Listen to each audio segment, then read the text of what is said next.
নমস্কার বন্ধুরা, হিরাস কিচেনে আপনাদের সকলকে অনেক অনেক স্বাগত।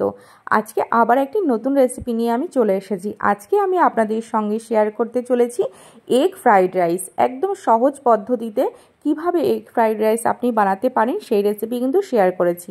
একদম ঝরঝরে হবে আর প্রতিটা ভাতের দানা কিন্তু এরকম লম্বা লম্বা গোটা গোটা থাকবে। খেতে কিন্তু অসম্ভব ভালো হয়, যে কোনো ধরনের চিলি মাশরুম কিংবা চিলি চিকেনের সঙ্গে অসম্ভব ভালো লাগে। চলুন তাহলে রেসিপি শুরু করি। এগ ফ্রাইড রাইস বানানোর জন্য যে কোনো ব্র্যান্ডের এখানে বাসমতি চাল আপনারা নিয়ে নেবেন। যে যতটা পরিমাণ বানাবেন ততটা চাল নিয়ে নিতে পারেন। আমি এখানে 1.5 গ্লাস চাল নিয়ে নিয়েছি। চালটাকে সুন্দর করে পরিষ্কার করে ধুয়ে নেব যতক্ষণ না চালের থেকে স্বচ্ছ একটা জল বের হচ্ছে। তারপরে আধা ঘন্টার জন্য রেস্টে দিয়ে রাখবো। চালটা ভিজিয়ে রাখলে কিন্তু ভাতটা অনেক লম্বা লম্বা হয়। তারপরে ভাতটা রান্না করে নেব। দেখবেন ভাতের দানাগুলো কিন্তু গোটা গোটা থাকে আর একটু সামান্য শক্ত অবস্থায় কিন্তু নামাবেন। ভাতের ফ্যানটা ঝরিয়ে আমি ঠান্ডা হতে দিয়েছি ভাতটাকে। তারপরে কিছু এখানে জিনিস কেটে নিয়েছি, যেমন গাজর কুচি, পেঁয়াজ কুচি আর 3 রকমের বেল পেপার, আর নিয়েছি কিছুটা রসুন কুচি।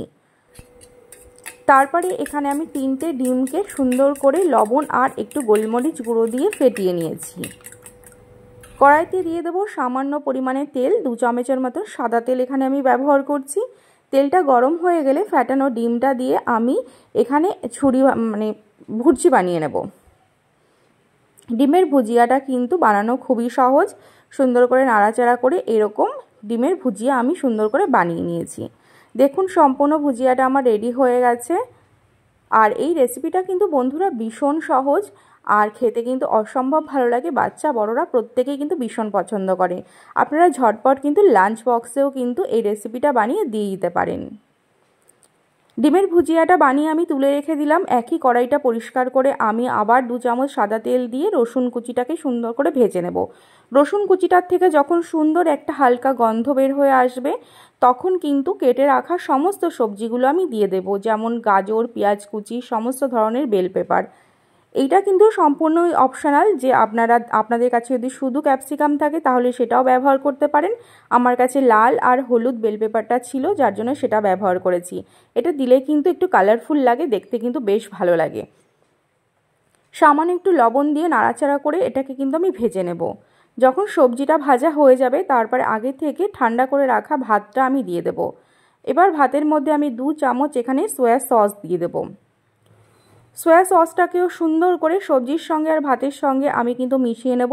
রেসিপিটা কিন্তু বন্ধুরা ভীষণ সহজ আর আমি একদম ঘরোয়া পদ্ধতিতে বানিয়ে দেখাচ্ছি, যেভাবে আমি বানাই। প্রত্যেকের আশা করি রেসিপি আলাদা আলাদা ধরন থাকে বানানোর, আলাদা আলাদা ধরনের সবাই বানাতে পারেন, কিন্তু আমি যেভাবে বানাই সেটাই আমি আপনাদের সবসময় দেখানোর চেষ্টা করি আর একটু ঘরোয়া পদ্ধতিতে আমি বানানোরই চেষ্টা করি, যাতে প্রত্যেকেই খুব সহজে এই রেসিপিটা কিন্তু বানিয়ে নিতে পারেন। তারপরে দিয়ে দেব আমি আগে থেকে ভেজে রাখা ডিমের ভুজিয়াটা। ডিমের ভুজিয়াটাকে দিয়েও ভাতের সঙ্গে খুব সুন্দর করে আমি মিশিয়ে দেব। আর এখানে আমি স্কিপ করে গেছি, আমি একটু গোলমরিচ গুঁড়ো এখানে ব্যবহার করেছি বন্ধুরা, সেটা দেখাতে ভুলে গেছি। আর যদি আপনাদের কাছে পেঁয়াজ কলি থাকে সেটাও কিন্তু ওপর থেকে কেটে সুন্দর করে ছড়িয়ে দিতে পারেন, দেখতে কিন্তু ভালো লাগে।